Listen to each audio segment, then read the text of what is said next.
I'm Sangay Wangchuk from College of Science and Technology, currently studying in third year architecture, and I have one team member, 𝐂𝐚𝐫𝐸, currently pursuing bachelor's degree in civil engineering fourth year. To conceive a building with exceptional qualities such as sustainable, energy efficient is a very difficult job for a designer. However, we have come up with Harmonia Dwelling based on theme climate and disaster resilient house in Bhutanese context. In our design, the Harmonia Dwelling proves the genuine relationship between the inhabitants, culture, materials, methods, environment, and cost to demonstrate the guiding light of dwelling welfare. To further achieve our central goal of our design, we are mainly focusing on three main selling points. Firstly, we have prefabrication system.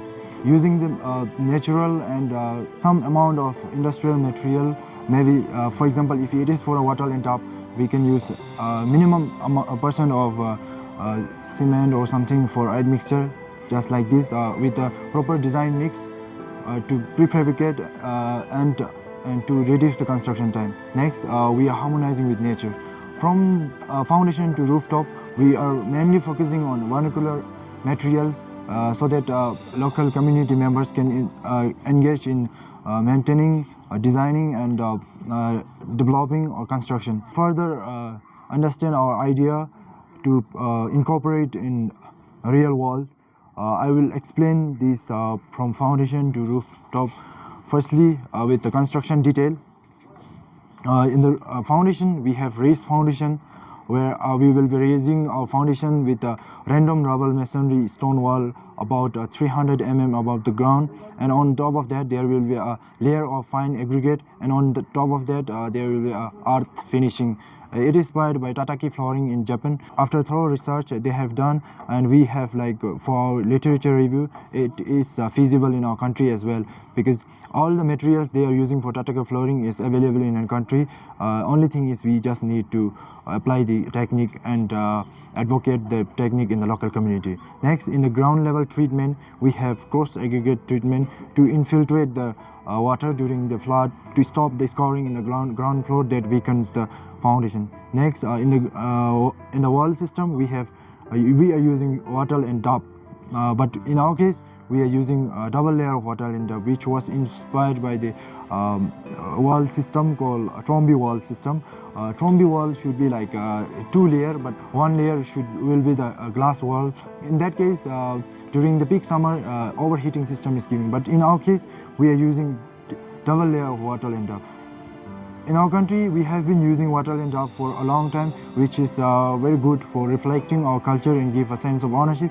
Next, according to the research they have done in Argentina and earthquake zone 3, they have found out that in the span of 14 years there is very minor cracks and all, which proves that structurally it is very stable. And regarding the temperature, they are maintaining a minimum of 6 degrees Celsius between the outside and inside environment. But in our case, we have double layer, where there is one cavity which will again enhance the insulation purpose. And if cavity is left without filling by any insulation material, then we can incorporate the services inside this cavity, like electrical wiring, plumbing and all.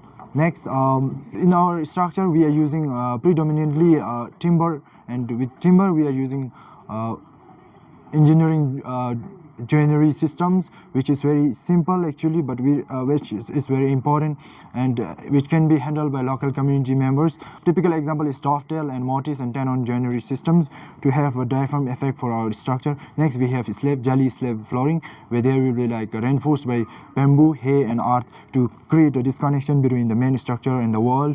If a fire accident is happening in the roof, then only roof will be burned, because we can save the belongings inside the main structure. And in the next, we have a contextual roof of Bhutanese architecture. Now, moving on to the production detail, as I have already talking about the prefabrication system, the main thing we are prefabricating will be the wattle and dub panel.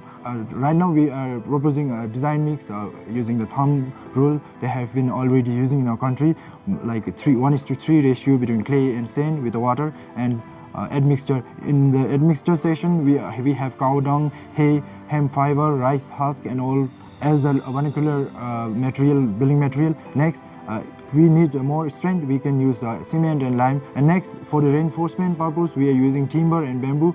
Next, based on a client's preference, we can finish the inner layer of the house with the timber panel using NLT, non-laminated timber and glue laminated timber. And next, we can have industrial materials such as autoclave aerated concrete panel, bison board and phenolic panel if it is near the border area and if it is available.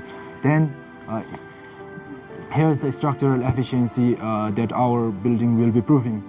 Firstly, we have foundation, raised foundation. Primary function of this could be to stop the capillary action and have infiltration system during the monsoon season.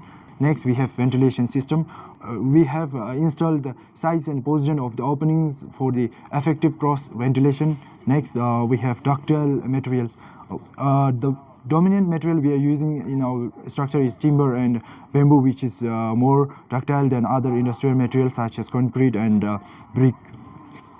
Next, we have a diaphragm effect system. As I already mentioned, all the frame structure in our design is joined with engineering joints, so they can have a diaphragm effect and they can have one component movement during the high magnitude earthquake, because in our country it's falling under the earthquake zone 5. It is very important for that. And to add further, we have done research based on energy consumption analysis, cost analysis and sustainability analysis. Regarding the cost, we have used metric unit comparison between the bricks and timber and other earth materials, and building material is becoming like 80% cheaper, and construction time, as I already mentioned, it is we are going with the prefabrication system. It will be much more faster. And regarding the sustainability, it is obvious because we are using all the vernacular materials, which will be having very less life cycle cost, so our building will be more sustainable. And thank you so much.